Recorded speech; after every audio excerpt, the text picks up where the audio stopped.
ওই 6টা থেকে 8টা পর্যন্ত আমার বাড়িতে এবং আমার জানলায় দরজা বাড়ির ভিতরে এই মোবারক নামে এক ছেলে আছে নাগনের, একটা আতঙ্কবাদী, এর কারণে আমাদের বাড়ির সামনে অতিরিক্ত ভটকা ফুটায়। ভটকাটা কেন ফুটানো হচ্ছিল? ওই মজিরুদ্দিন মণ্ডল পদ পাওয়ার পর থেকে এই জিনিসটা সৃষ্টি হয়।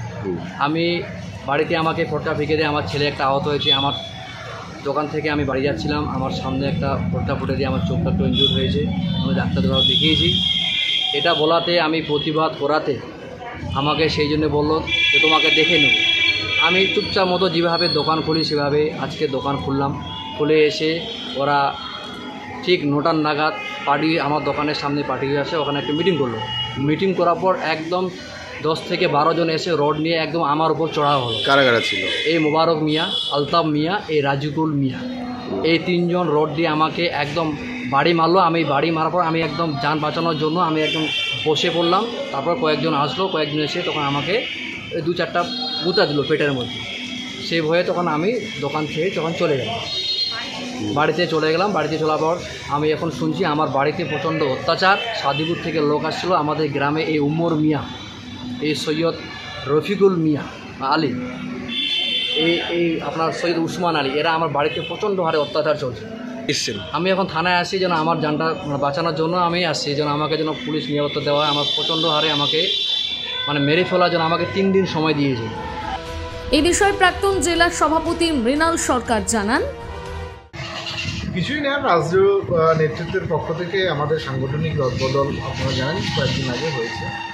ব্লক টাউনের প্রেসিডেন্টের সমস্ত শাখা সংগঠনের নাম ঘোষণা হয়েছিল সংগঠনের সাথে, এবং তারপরে থেকেই অদ্ভুত একটা পরিবেশ এলাকাতে শুরু হয়েছে যে তৃণমূল কংগ্রেসের পদ বন্টন হয়েছে। তৃণমূল কংগ্রেসের একজন নেতৃত্ব যা আরেকজন এসছে, তার জন্য হঠাৎ করে বিভিন্ন এলাকাতে সেলিব্রেশনের নামে বিভিন্ন তৃণমূল কংগ্রেসের কর্মীদের বাড়িতে বাড়িতে বাজি পটকা, কারো দরজা দিয়ে কারো জানলা দিয়ে ছুড়ে দেওয়া হচ্ছে।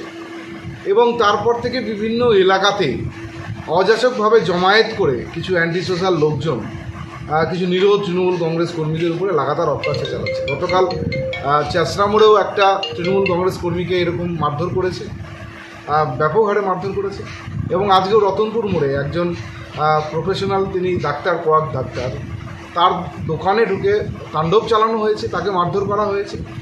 সেও তৃণমূল কংগ্রেস করে। তো আমাদের একটা অদ্ভুত একটা পরিবেশ। এই নন্দনপুর গ্রাম পঞ্চায়েত থেকে জেলার সভাপতি আমরা দায়িত্বে ছিলাম একটা সময়ে, এবং আমাদের এই অঞ্চল থেকে পঞ্চায়েত সমিতির সভাপতি রয়েছে, আমাদের এই অঞ্চল থেকে আইএনটিটিউসির জেলা সভাপতি কিছুদিন আগে ঘোষণা হয়েছে।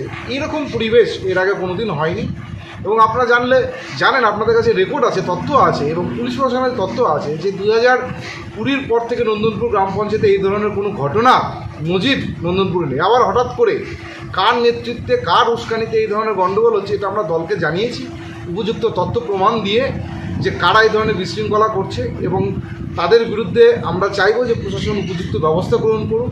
এবং সাধারণ মানুষ এদের অত্যাচারে তিতিবিরক্ত হয়ে গেছে, এবং আগামীতে এর বিরুদ্ধে আমরা সাধারণ মানুষ, সাধারণ তৃণমূল কংগ্রেস কর্মীরা বৃহত্তর আন্দোলন কর্মসূচিতে নামব।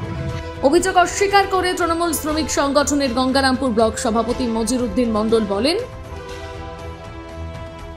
এটা যে একদম সহজ, যে যদি আমি কোনো নতুন করে কোনো পদ পেতাম, পাওয়ার পর হয়তো আমার ছেলেপেলেরা বেশি উৎসাহী হতো, এমন কিছু নয়। আমি দীর্ঘদিন আইএনটিটিউসি ডিস্ট্রিক্ট জেলা প্রেসিডেন্ট ছিলাম, তাও বছরের পরিমাণ 20 বছরের উপর।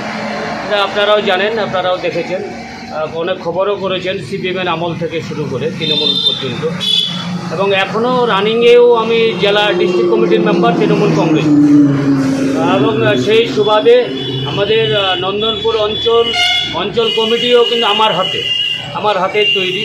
সেই সুবাদে গত লোকসভা নির্বাচন থেকেই শুরু করে আমরা তৃণমূল কংগ্রেসটা করি। নতুন করে এখানে উৎসাহ পাওয়ার তেমন কোনো ব্যাপার নেই।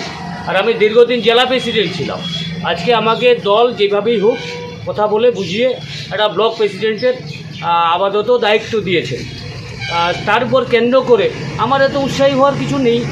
এখানে ইন্ডিভিজুয়াল ব্যক্তিগতভাবে কারো বাড়িতে চকলেট কম ফাটানো, এটা কোনো ম্যাটার করে না। আর আমার মনে হচ্ছে যে যেই অভিযোগটা যারা করছে, আমার কাছে অভিষেকবাবুর অফিস থেকেও ফোন আসছে, ওনার কাছেও পাঠিয়েছেন, অভিযোগ করেছেন আজকে। এই কবিরপুরের ঘটনাটাকে নিয়ে আমি তেনাদের সঙ্গে কথা বললাম যে প্রকৃত যদি বোম ফাটে তাহলে সেখানে পুলিশ আছে, পুলিশ থাকবে।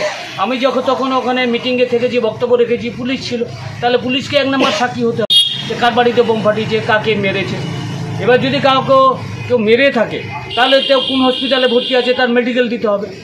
আর যিনি মৃণাল যে অভিযোগগুলো করছে যাদের হয়ে তাদের এটাও এখন আমাদের দলকে চিন্তা করতে হবে। আমিও সেই অফিসেই একই কমপ্লেন করব যে আদৌ সিপিএম না বিজেপি না তৃণমূল, এটাকে ঠিক করতে হবে।